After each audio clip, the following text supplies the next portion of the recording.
What is going on, everyone? This is Sergeant Sentinel with another Sergeant Sentinel gaming video.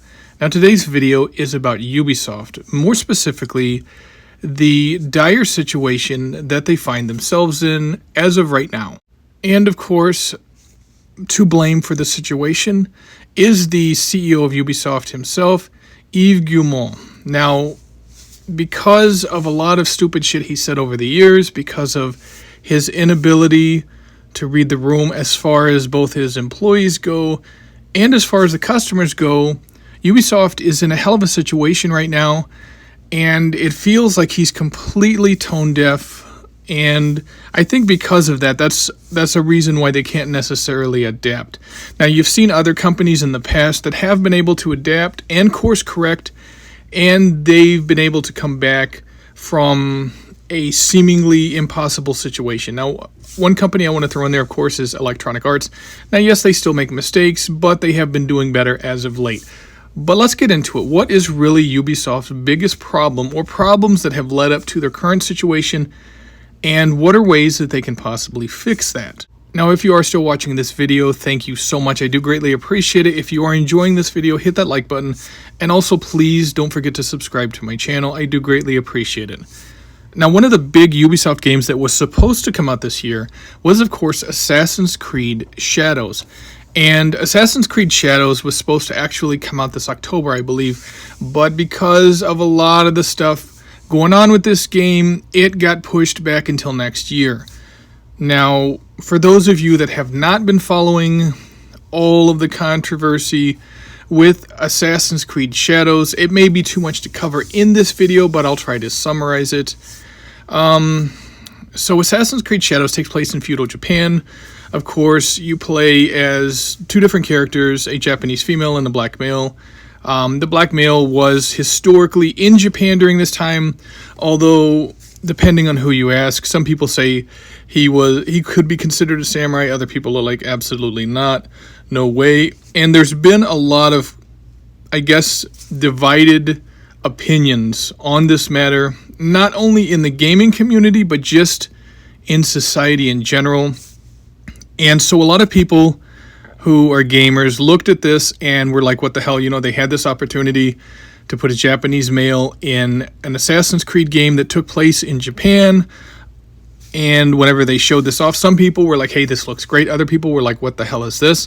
And a lot of the people that don't like this, of course, they're now pointing to Ghost of Tsushima, and they're like, you want to play as a Japanese male in a samurai game? Play Ghost of Tsushima. And there's some people that may tell you, well, the individuals, the gamers that don't like this are a very small minority. But I argue that if that was in fact the case, Ubisoft would not have had to push this until next year. It just wouldn't have happened. And so because of that, I want to stress that it definitely seems like the people that don't like this game are greater in numbers than some of the people who are okay with this game might want you to believe. And of course, that's just one of the many things that resulted in this game getting pushed back until next year. And they really needed this game to land this year to help them out, but it didn't. But a game that did land this year, Star Wars Outlaws, it just didn't sell anywhere near as well as Ubisoft really needed it to. And there's some people that are playing it in the gaming community that are like, well, this game is great, I don't know what the haters are talking about. And the people that enjoy it, who are staunch defenders of it, you'll hear them call those that don't certain inflammatory and derogatory terms, which I think is immature and ignorant. But again, that's a conversation for another day. I'm not going to discuss necessarily that aspect of it in the video. What I am going to say is that, again, that group of people that didn't like this, I don't think they're the minority. I think they're the majority, because apparently enough people felt that way, that this game didn't look good or there were things wrong with it, and they just didn't buy it. And so the sales numbers, again, that they needed for this were nowhere near what they needed to achieve. Now, something that I have to mention is that Ubisoft does not own the Star Wars license. The Star Wars license is owned by Disney, and as we saw with the Marvel leaks regarding the Spider-Man franchises being made by PlayStation, having the ability to make games based on IPs owned by Disney costs money, and it's not a little bit of money, it's quite a bit of money. So they needed this to sell just basically so they can cover the tribute they have to pay to Disney for using one of their IPs, which of course Star Wars is now owned by Disney. So if you want to make a Star Wars game, you got to pay the piper, so to speak. And they just didn't make enough to really make it worth their while. And it's not like Ubisoft has tons of money where they can be making tons of mistakes. They don't have tons of money where they can be making these levels of mistakes. And because of that, they are in significant trouble from a financial standpoint. So much so that there's been a lot of talks that they might actually be bankrupt by next year. Now, that's not to say they will be bankrupt, and that's not to say they can't make a comeback. After all, we've seen other companies make tremendous comebacks, and they were able to really get the fans behind them. But I kind of feel like the relationship between Ubisoft and their fans at this point is mediocre at best, and at worst it's downright hostile. Now, there have been a number of times when Ubisoft had the chance to innovate and to change, and they failed to do so. I think they really wanted to do it with Star Wars Outlaws, but unfortunately it feels a lot like Star Wars Outlaws borrowed different elements from other Ubisoft games, of course outside of Star Wars, like Far Cry and a host of others. There are people that have made comparisons, and I suggest checking out YouTube for videos where people are like, hey, these are the different games that kind of influenced the way gameplay is in Star Wars Outlaws. This is not that video. This is just talking about Ubisoft in general. Now, they have a number of quality IPs that people loved and enjoyed that were very high quality.